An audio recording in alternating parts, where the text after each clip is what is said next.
ఈ రేషన్ డీలర్ల ద్వారా రేషన్ పంపిణీ చేస్తారు. ఈ రేషన్ డీలర్ల ద్వారా రేషన్ అక్రమ రవాణాను అరికట్టడానికి మీరు ఎటువంటి చర్యలు తీసుకుంటారు? మంచి పాయింట్. ఫస్ట్ ఇంకో నిన్న ఉదయం ఏమో తంబేసి రేషన్ ఇచ్చారు, సాయంత్రానికి లోడ్ ఎత్తి పంపించారు. అంటే అక్రమ రేషన్ తరలింపు, తంబేయడం, డబ్బులు ఇవ్వడం. నెక్స్ట్ వన్, ఈ పోస్ట్ మిషన్కి ఎలక్ట్రానిక్ డివైస్ వెయింగ్ మిషన్కి ఇంటరాక్షన్ లేకుండా ఈ పోస్ట్ మిషన్లో మాన్యువల్గా ఎంటర్ చేయడం, వాళ్ళకి నచ్చిన తూకం వేయడం, ఇవ్వడం. ఇవన్నీ కొంచెం ఎవిడెన్స్ ఉండి అడుగుతున్నాం. తప్పలేదు. కొన్ని ప్రాంతాల్లో, కొన్ని షాపుల్లో నెట్వర్క్ సరిగ్గా పనిచేయని ప్రాంతాల్లో కొంతవరకు ఇంకా అటువంటి కార్యక్రమాలు జరగవచ్చు. 29,760 షాపుల్లో మా సివిల్ సప్లైస్ డిపార్ట్మెంట్ నుంచి మేము ట్రైనింగ్ ఇచ్చాం, దానికి సంబంధించిన యంత్రాలు ఇచ్చాం. ఎక్కడైతే ఇంటర్నెట్ ఇబ్బంది ఉందో బ్లూటూత్ వాడమని చెప్పాం. వేయింగ్ మెషిన్కినో మీరు ఇందాక అన్నట్టు ఈపాస్ మెషిన్కి అనుసంధానం చేసుకునే విధంగా. అదే కాకుండా రాబోయే రోజుల్లో ఈ కార్యక్రమం నిన్నే మొదలుపెట్టాం కాబట్టి ఖచ్చితంగా ప్రతి బ్యాగ్కి మేము క్యూఆర్ కోడ్ పెట్టబోతున్నాం. At the same time cameras కూడా, సీసీ కెమెరాలు ఈ షాపుల్లో మేము ఏర్పాటు చేయబోతున్నాం. మీరు గమనించాల్సింది ఏంటంటే, గతంలో బఫర్ స్టాక్ నుంచి ఎంఎల్ఎస్ పాయింట్ నుంచి ఎండియు వ్యాన్లకి వెళ్ళేది. ఎండియు వ్యాన్లు, ఒక ఎండియు వ్యాను 3 షాపులకి సరుకు తీసుకునేవాళ్ళు. సో ఆ ప్రాంతంలో ఎవరికి కూడా ఎంత సరుకు తీసుకున్నారో, ఎక్కడ తీసుకెళ్తున్నారు అనేది లెక్క ఉండేది కాదు, తెలిసేది కూడా కాదు. కానీ ఈసారి ఖచ్చితంగా ట్రాన్స్పరెన్సీ ఉంటుంది, పారదర్శకతతో. ఆ ప్రాంతంలో ఉన్న ఆ సరుకు ఆ పర్టికులర్ రేషన్ షాప్లోనే స్టాక్ చేసుకుంటారు. కాబట్టి ప్రజలు కూడా గమనిస్తూ ఉంటారు. ఎక్కడైనా ఇటువంటి అక్రమ రవాణా జరుగుతుందనే విషయాలు వారి దృష్టికి వస్తే తప్పకుండా మీరు అక్కడ క్యూఆర్ కోడ్ అక్కడే ఉంటుంది షాప్ దగ్గర. క్యూఆర్ కోడ్లో మీరు స్కాన్ చేసి ఇమీడియట్గా మీరు మాకు మెసేజ్ పంపిస్తే తప్పకుండా మేము యాక్షన్ తీసుకుంటాం. డెఫినెట్గా దీని గురించి ఏ విధంగా దీన్ని అరికట్టాలనే ఆలోచనతోటే మేము కొత్త విధానాలు, మార్పులు తీసుకొస్తూనే ఉన్నాం. దానికి ఖచ్చితంగా మేము కట్టుబడి ఉంటాం. ఆ మార్పు చూపిస్తాం మీకు.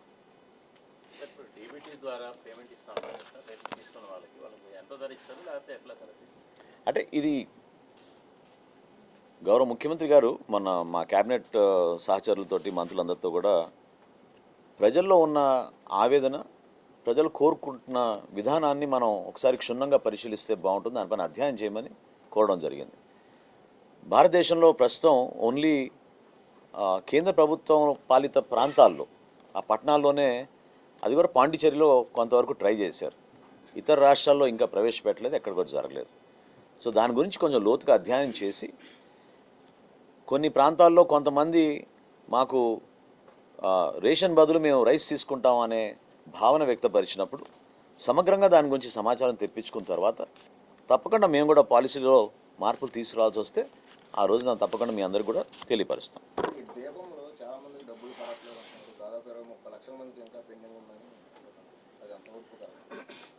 చెప్తాం మీకు. అది కూడా మొదటి విడతలో ఆ రోజున మార్చి 31వ తారీఖు వరకు దాదాపు 1,15,00,000 మందికి ఈ ఉచిత గ్యాస్ పథకం కింద 893 కోట్ల రూపాయలు మేము ఈ 3 ఆయిల్ గ్యాస్ కంపెనీలకి మేము అడ్వాన్స్గా ఇచ్చాం.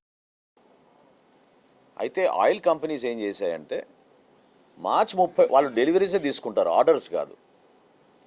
సో మార్చి 28వ తారీఖు కట్ ఆఫ్ పెట్టుకుని ఆ రోజు వరకు జరిగిన డెలివరీస్ వరకే వాళ్ళు తీసుకున్నారు. అంటే దాదాపు 1 కోటి మందికే మనం ఫస్ట్ ఫేజ్లో ఇవ్వగలిగాం.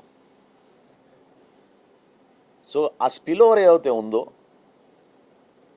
ఆ స్పిల్ ఓవరు ప్లస్ ఫేజ్ 2లో మనం ప్రారంభించిన ఇప్పటివరకు 76 లక్షల మంది బుకింగ్స్ జరిగినాయి. ఇక్కడ కొంచెం జాప్యం జరిగింది, ఇది వాస్తవం. ఎందుకంటే మేము రీకన్సిలేషన్ చేసుకోలేకపోతున్నాం.